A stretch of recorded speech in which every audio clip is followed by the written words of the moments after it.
Welcome to Razia's kitchen. ഇന്ന് ഞാൻ ഉണ്ടാക്കുന്നത് പാലട പ്രഥമനാണ്. ഇത് വളരെ ഈസി ആയിട്ട് ഉണ്ടാക്കാൻ പറ്റുന്ന ഒരു റെസിപ്പിയാണ്. അപ്പോൾ അതിനുവേണ്ടി ഞാനിവിടെ 1.5 ലിറ്റർ പാലും അതിൻ്റെ കൂടെ 1 കപ്പ് വെള്ളം കൂടി മിക്സ് ചെയ്തെടുത്തിട്ടുള്ളതാണ്. ആ പാല് ഞാൻ കുക്കറിലേക്ക് ഒഴിച്ചിട്ടുണ്ട്. ഈ കുക്കറിലാണ് നമ്മളിത് ഉണ്ടാക്കുന്നത്, പായസം നമ്മൾ ഉണ്ടാക്കുന്നത്. അപ്പം ഞാൻ 250 ഗ്രാം പഞ്ചസാര എടുത്തിട്ടുണ്ട്. ആ പഞ്ചസാര ഞാൻ കുക്കറിലേക്ക് ഇട്ട് കൊടുത്തിട്ടുണ്ട്.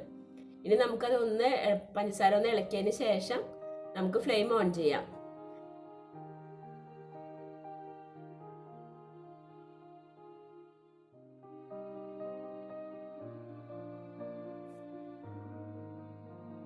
ഇനി ഫ്ലെയിം ഓൺ ചെയ്തതിന് ശേഷം നമുക്കൊന്ന് ഇളക്കി കൊടുക്കാം, പഞ്ചസാരയൊക്കെ ഒന്ന് അലിഞ്ഞ് കിട്ടാൻ വേണ്ടിയിട്ട്. അത്യാവശ്യം നല്ല ചൂടായതിന് ശേഷം നമുക്ക് ലോ ഫ്ലെയിമിൽ വെക്കണം. ഇപ്പോൾ പഞ്ചസാരയൊക്കെ നന്നായി അലിഞ്ഞ് വന്നിട്ടുണ്ട്, പാൽ അത്യാവശ്യം ചൂടായിട്ടുണ്ട്. അപ്പം നമുക്ക് മൂടി അടച്ചതിന് ശേഷം ലോ ഫ്ലെയിമിൽ വെക്കാം. ലോ ഫ്ലെയിമിൽ വെച്ച് വെയിറ്റ് ഇട്ടതിന് ശേഷം 1 മണിക്കൂർ വെക്കണം. എപ്പോഴും ശ്രദ്ധിക്കണം, നമ്മൾ വെക്കുമ്പോൾ ലോ ഫ്ലെയിമിൽ തന്നെ വെക്കണം, അല്ലെങ്കിൽ പാല് പുറത്തേക്ക് തെറിച്ച് പോവുള്ളൂ. ഇങ്ങനെ 1 മണിക്കൂർ നമ്മൾ വെക്കുമ്പോൾ നമ്മൾ സദ്യക്കൊക്കെ കഴിക്കുന്ന ആ പാലടൻ്റെ ആ ഒരു നല്ലൊരു പിങ്ക് കളറൊക്കെ നമുക്ക് കിട്ടും. ഇനി നമുക്ക് ഇതിലേക്കുള്ള അട ഒന്ന് റെഡിയാക്കാം. അപ്പോൾ അതിന് വേണ്ടി ഞാനിവിടെ 100 ഗ്രാം അടയാണ് എടുത്തിട്ടുള്ളത്. ഇത് മട്ടപ്പച്ചരിൻ്റെ അടയാണ്, മറ്റേ ഉണക്കലരി എന്നൊക്കെ പറയില്ലേ, അതിൻ്റെ അടയാണ്. ഇപ്പം ഞാൻ അട 2-3 പ്രാവശ്യം കഴുകിയിട്ട് വെള്ളം പോകാൻ വേണ്ടിയിട്ട് അരിപ്പയിൽ വെച്ചിട്ടുണ്ട്. ഇനി നമുക്കിതൊന്ന് കുതിർത്തിയെടുക്കണം. അതിനുവേണ്ടി ഞാൻ വെള്ളം തിളപ്പിക്കാൻ വെച്ചിട്ടുണ്ടായിരുന്നു. തിളച്ച വെള്ളത്തിൽ ഞാൻ അട ഇട്ട് കൊടുത്തിട്ടുണ്ട്. ഇനി ഇതൊന്ന് ഇളക്കിയതിന് ശേഷം നമുക്ക് മൂടി വയ്ക്കാം. ഇത് വളരെ ചെറിയ അട ആയതുകൊണ്ട് നമുക്കതൊരു 20 മിനിറ്റൊക്കെ കുതിർത്തിയാൽ മതി.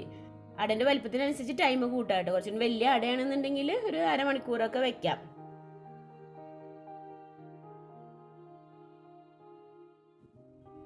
ഇപ്പം നമ്മൾ കുക്കറിൽ പാല് വെച്ചിട്ട് 1 മണിക്കൂർ ആയിട്ടുണ്ട്. ഇനി നമുക്ക് ഫ്ലെയിം ഓഫ് ചെയ്യാം. ഇപ്പം നമ്മളുടെ അടയൊക്കെ നന്നായി കുതിർന്നിട്ടുണ്ട്. ഇനി നമുക്കിത് വെള്ളത്തിൽ നിന്ന് മാറ്റാം. ഒരു അരിപ്പയിലേക്ക് ഇട്ട് വെള്ളം നന്നായി കളഞ്ഞതിന് ശേഷം നമുക്ക് ബട്ടർ ഇട്ടൊന്ന് വഴറ്റിയെടുക്കണം.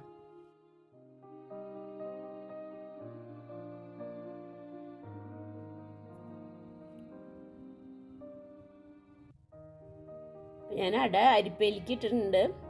അപ്പോൾ അത് നന്നായി വെള്ളം പോയതിന് ശേഷം വേണം നമുക്കതൊന്ന് വഴറ്റിയെടുക്കാൻ വേണ്ടിയിട്ട്.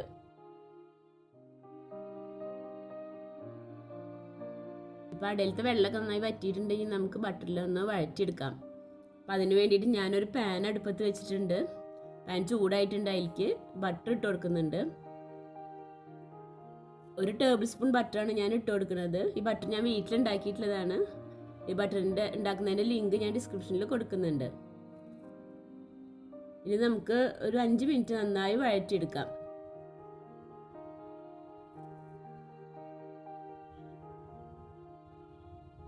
കുക്കറിലത്തെ പ്രഷറൊക്കെ പോയിട്ടുണ്ട്. ഇനി നമുക്കൊന്ന് തുറന്ന് നോക്കി നോക്കാം.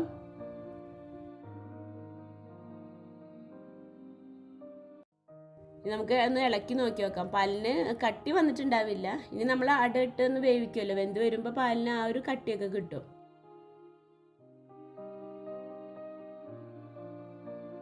അടയൊക്കെ ഒന്നുകൂടി വഴന്ന് വന്നിട്ടുണ്ട്. ഞാൻ ഫ്ലെയിം ഓഫ് ആക്കിയിട്ടുണ്ട്.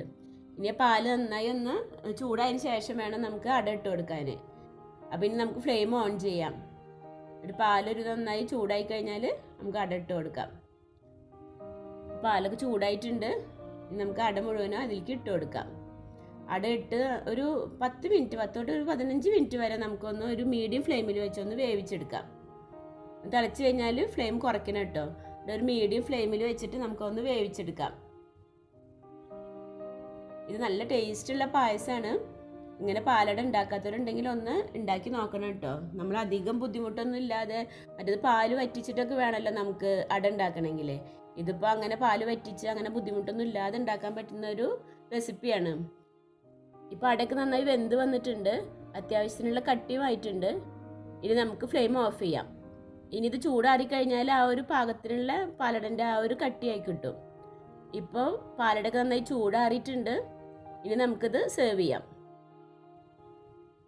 നമ്മൾ പായസമൊക്കെ കഴിക്കാൻ റെഡി ആയിട്ടുണ്ട്. അപ്പോൾ നിങ്ങൾക്ക് എൻ്റെ വീഡിയോ ഇഷ്ടമായിട്ടുണ്ടാവുമെന്ന് വിചാരിക്കുന്നു.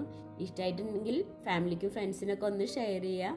ഇതുവരെ എൻ്റെ ചാനൽ സബ്സ്ക്രൈബ് ചെയ്യാത്തവരാണെങ്കിൽ ഒന്ന് സബ്സ്ക്രൈബ് ചെയ്യുക. താങ്ക്